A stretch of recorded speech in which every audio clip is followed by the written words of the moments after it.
En fait, aujourd'hui, j'ai vraiment l'impression que on a perdu toute proximité avec la nature. C'est vrai, pourquoi on serait tenté de créer des étendues de bitume qui recouvrent tout ce que la nature a à nous donner et toute sa beauté?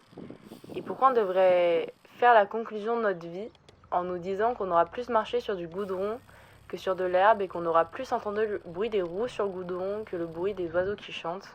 Aujourd'hui, notre planète, elle perd de toute sa beauté, toute sa verdure, toute son humanité, toute sa vie. Quand je regarde autour de moi, je vois l'artificiel, je vois la construction, ce qui est fait par l'homme.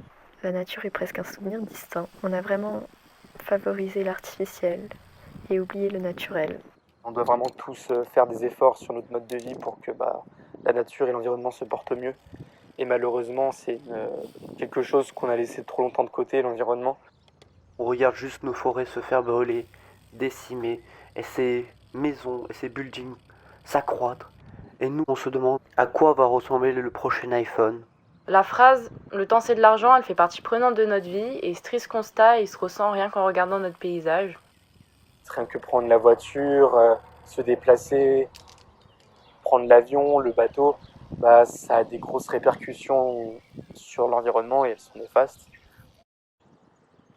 Même lorsque une intention particulière est apportée pour amoindrir ses conséquences environnementales, aucun procédé n'est totalement neutre.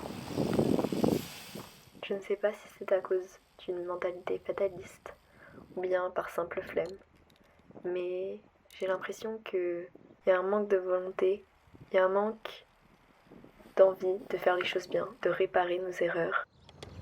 Et je pense que le principal problème en fait qui nuit à l'environnement et à l'écosystème, c'est la soif de toujours vouloir évoluer. C'est-à-dire qu'on veut toujours faire plus exporter, plus importer, construire plus de bâtiments. C'est vraiment la notion d'évolution, je pense, qui nuit fortement à l'environnement et à la nature. Donc il faudrait faire un effort là-dessus et penser à revoir ses priorités.